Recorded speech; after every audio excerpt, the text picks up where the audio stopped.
Mi nombre es Fernando Barrientos, nací en Tarija en 1977, vivo en La Paz desde 1998 y en 2008 empezamos el proyecto de Editorial El Cuervo con el libro de Julio Barriga, Cuaderno de Sombra. Julio es un amigo muy cercano, un maestro, y le habíamos ayudado antes a hacer un par de libros, y esta vez ese nuevo libro sirvió de excusa para crear una editorial. Y bueno, a partir de ese momento proyectamos un catálogo en un inicio con dos intenciones, que eran por un lado difundir la literatura latinoamericana, hispanoamericana contemporánea en Bolivia, cosa que no sucedía con normalidad, digamos, porque hasta ahora, por ejemplo, Bolivia como industria editorial tiene unas características especiales, digamos, ¿no? No están los grandes grupos, por ejemplo, los dos grandes grupos de la lengua española, Planeta y Random, no tienen presencia en Bolivia. Y bueno, un montón de características de las que podemos hablar del mercado boliviano. En 2008 yo tenía, siendo un lector, tenía múltiples reparos en lo que pasaba en la edición en Bolivia. Desde el precio de los libros, esa época me acuerdo que un salario básico era 300 y algo bolivianos, el equivalente, digamos, a $50 actuales, y habían libros nacionales que costaban $20, digamos, ¿no? Además de señores que eran, ni siquiera eran novelistas profesionales, eran funcionarios de gobierno. Y entonces el libro, peor el libro importado, ¿no? Entonces el libro era un objeto de lujo, pero que además no circulaba. Lo que se estaba produciendo en el continente, en España, jamás iba a llegar a Bolivia. Llegaba con mucho retraso Bolaño, todo lo que circulaba más o menos con facilidad en Latinoamérica, en Bolivia no sucedía. El diseño era otra cosa que en Bolivia no era apreciado en el mundo editorial. No sé, no había propuestas muy interesantes en esa época. O sea, como editorial, siempre había libros, de vez en cuando libros interesantes, por supuesto, pero me parece que no había como algo rompedor, digamos, ¿no?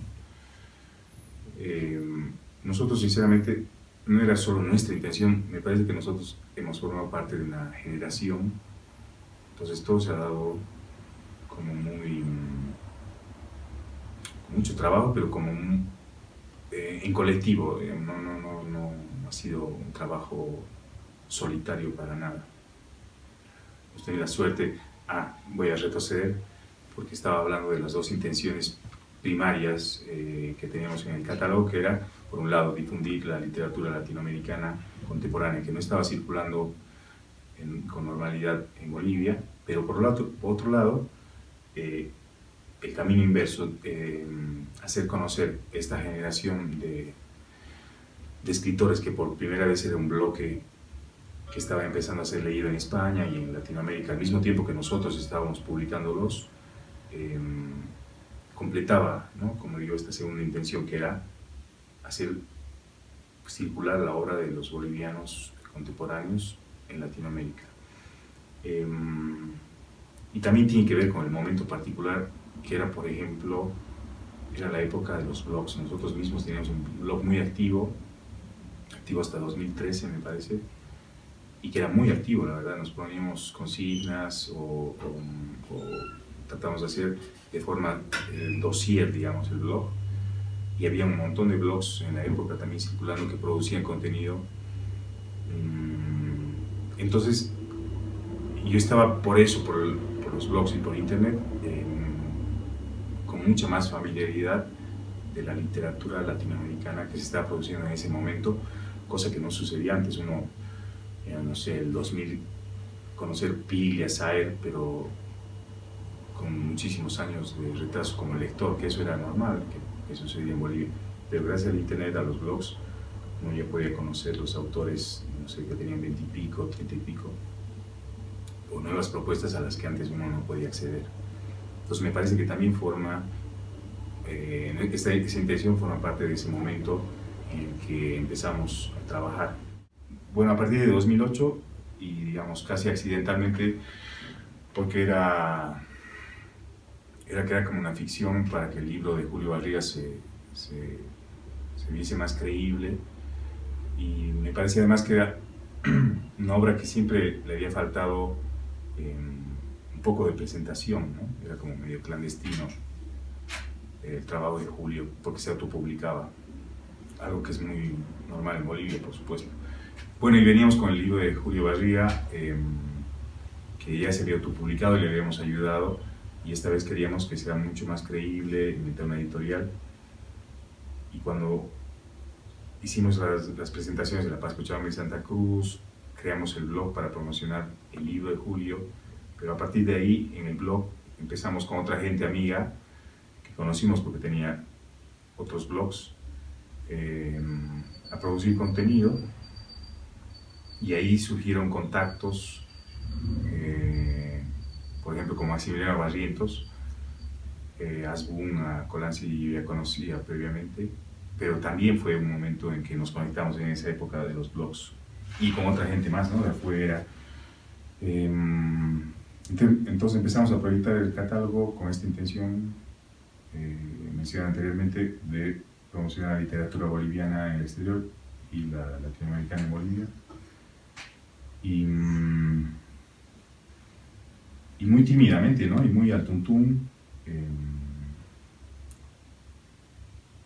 sin pedir permiso a nadie, en un sentido de que, no sé, no sé si yo tenía las credenciales, digamos, ¿no?, para lanzarme al mundo de la edición así, pero creo que así nomás es, ¿no? Y como digo, empezó el 2008 con el libro de Julio, el 2009 solo con el libro de Maximiliano, pero el 2010 ya sacamos el primer libro de Liliana Colanzi, y hay un trabajo de edición también colectivo en el que mucha gente intervino. Empezamos a sacar autores extranjeros también ese año, a Juan Terrenovo, por ejemplo. Y entonces se empezó a complicar un poco, porque yo al principio era, bueno, yo y un amigo que se llama José Manuel Zuleta, que era quien diseñaba, que hacía, perdón, los trabajos de diseño de interiores de la Nación. Y en 2009 empezamos a trabajar con este diseñador argentino que seguimos trabajando hasta ahora, que se llama Leandro Escobar. Y bueno, también trabajamos virtualmente desde entonces. Y como seguía, no sé si los blogs, pero ya venía la época de las redes sociales y toda esta cosa, ¿no?, que tiene que ver la aparición con la masificación de Internet, en realidad. No sé, la cosa empezó a crecer, ¿no? En 2009 sacamos 2010 3 libros, el 2011 ya eran, no sé, 5 libros, y el 2012 fueron 12 libros. Y ese año, el 2012, al ser 12 libros, que era muchísimo para mí en esa época, que estaba, bueno, trabajando con José Manuel, que me ayudaba mucho, y con Leandro, bueno, a distancia. Ese sí un año como de quiebre, porque yo estaba haciendo esto y yo tenía un trabajo, digamos, función pública además. Entonces, con la plata de eso, con lo que lograba ahorrar de eso, hacía los libros. Y ese momento era ya demasiada plata hacer los libros, 12 libros en un año. Y ahí cobré conciencia de algo que es demasiado obvio, pero que me parece que en Latinoamérica es bien difícil de cobrar conciencia por el contexto, que es que la edición es un negocio también, ¿no? Es un negocio. Y entonces yo aprendí ese año que de nada servía que los libros estén lindos, que tuviera impacto, digamos, cierto impacto en medios o en redes sociales, si el proyecto no cerraba económicamente. No es que tendría que convertirse en una cosa súper rentable, pero conseguí que, se me di cuenta ese año que tenía que tener las cuentas claras, ¿no? O sea, contabilidad, impuestos. Me parece que hemos hecho una muestra más o menos representativa de la literatura contemporánea boliviana, y quisiera también hacer lo otro, ¿no? Y lo que digo es esto, de encontrar textos producidos por autores extranjeros, pero sobre Bolivia, ¿no? Me parece una mirada que quiero recuperar.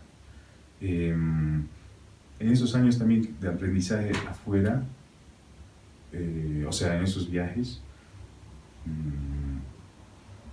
creo que son como lugares comunes de la edición latinoamericana, porque yo veo a otros que han tenido como la misma evolución que me ha sucedido a mí, ¿no? Que han empezado muy fuerte en sus mercados locales y después han empezado a querer hacer conexiones internacionales, digamos, ¿no? Entonces hay muchas editoriales hermosísimas ahora, por ejemplo en Argentina, que están traduciendo todo tipo de literatura europea o norteamericana, ¿no? Y que nosotros también queremos, o sea, vamos a empezar a hacer eso. Hemos empezado a hacer libros ilustrados y eso queremos hacer también. Eso es más caro, eso es algo que no sabemos, pero justamente por eso queremos hacerlo, porque me parece que necesitamos abrir nuevos, ¿no? O sea, tener nuevos desafíos, probar nuevas cosas. La novela gráfica y el libro ilustrado para chicos es lo que queremos incursionar, digamos, comprar derechos, pero también producir. Hemos también empezado este año una colección de ensayo que queremos continuar.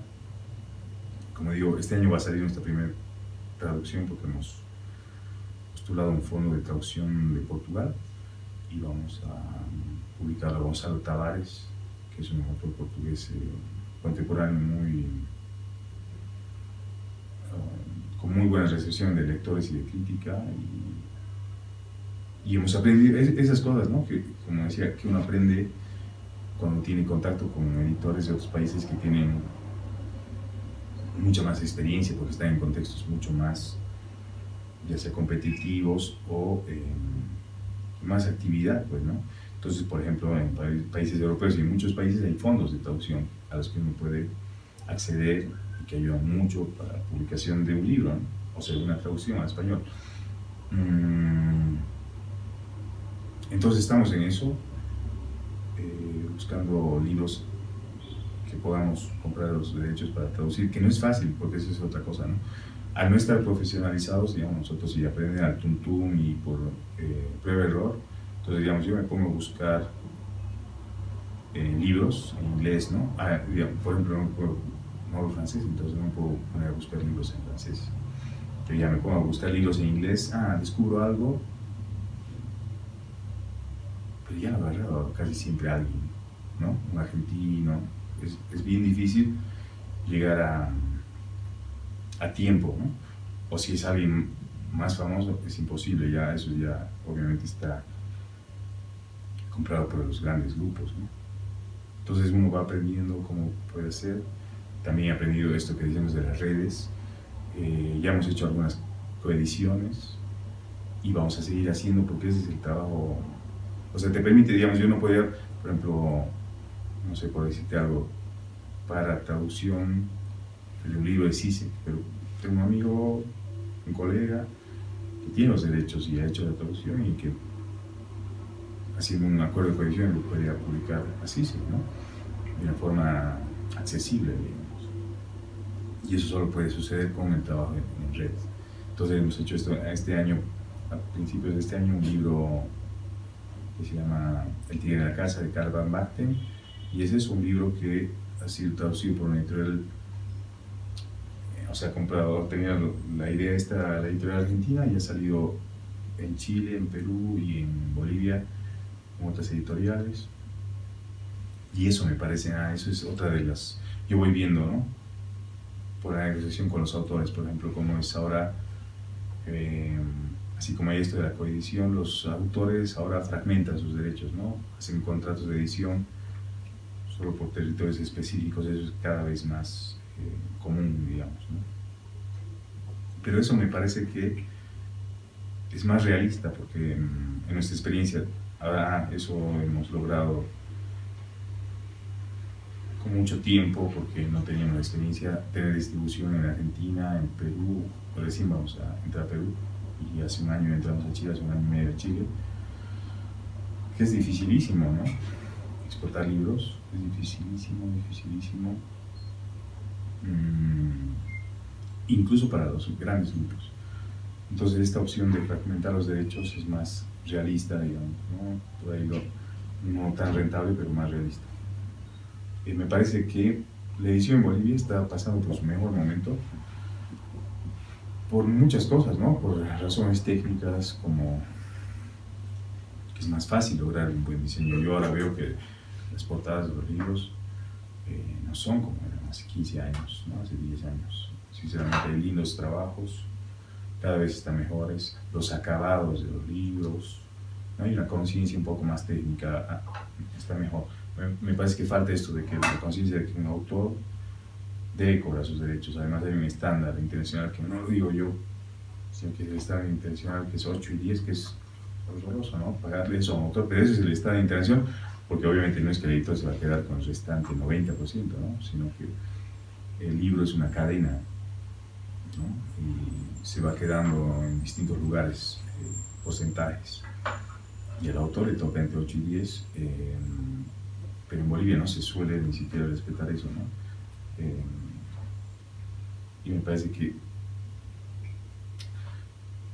hace más vulnerable a todo el sector, digamos, porque, digamos, no hay profesionalización en los editores, pero mucho menos en los libreros, digamos, que me parece que es un oficio que prácticamente ha desaparecido en Bolivia, ¿no? En Costa Rica conozco, ¿no?, libreros como Alexis, pero es bien difícil, ¿no?, tener libreros ahora que te puedan recomendar un libro, que puedan ser una guía para alguien que está empezando a interesarse por la literatura.